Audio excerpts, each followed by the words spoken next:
As Toronto copes with these frigid temperatures, it's important to keep in mind how the cold can impact our pets. Joining us now with some more insight is Dr. Karen Ward, Chief Veterinary Officer at the Toronto Humane Society. Thank you for joining us, Dr. Ward. Thank you so much for inviting me to be here. Now, yesterday we saw wind chills right near -30 just outside of Toronto. It's another cold day today. I know after 5 minutes myself, I get really cold. But what about our pets? Maybe you can go over some thresholds we should keep in mind. Yeah, thanks.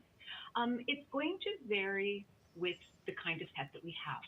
So there are some dogs, and just to start by talking about dogs that really tolerate it well. So my dog is a northern dog. She loves this kind of weather and will stay outside for a long time, longer than I want to stay outside.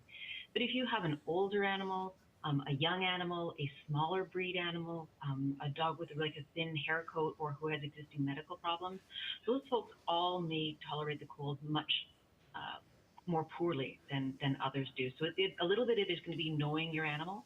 And for the most part, I think people have a sense. Our dogs and our cats do communicate really clearly with us.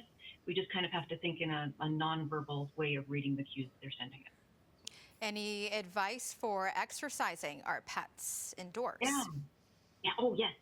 Um, so indoors, if we want to, there's a lot of enrichment that comes from being outside. So we want to make that up if we're restricting their outside activity because of the climate. So things like food enrichment, so hiding their kibble in food dispensing toys, either homemade or purchased, spreading the food around and teaching them to find it, to go for it.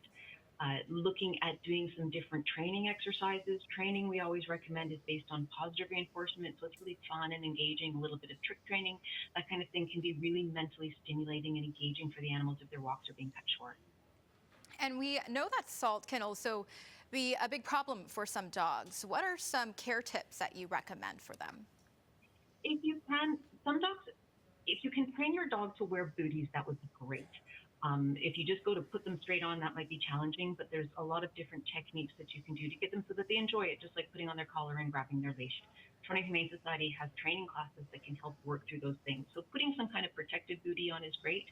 If your dog won't tolerate that, there are wax-based balms that you can put on their paws that sled dogs would use, or you can even use a little bit of Vaseline and then just clean and wipe their paws off when they come indoors. Otherwise, you might find that they will lick it and they'll be ingesting the salts and the different chemicals that are on our roadways, and they're not meant to be ingested. And you know, cats also love being outdoors, at least some cats, my cat included, loves to lay outside in the sun. But is it better to keep them all together inside at this time of year? I think that's a really smart thing to be doing, particularly with kitties, because unless you're taking them outside on a harness, they may go off on their own and not come back quickly. And if you're ready to go to work or ready to go out, you may not be able to retrieve them fast enough. So I think keeping them indoors would be great. If you really feel like they need to go outside, try getting them outside on a leash and harness where you can control it and bring them back inside as soon as they're showing signs of being. Okay, well, thank you, Dr. Karen Ward with the Toronto Humane Society. Thank you so much for your time and all your insight. Thank you so much for having me.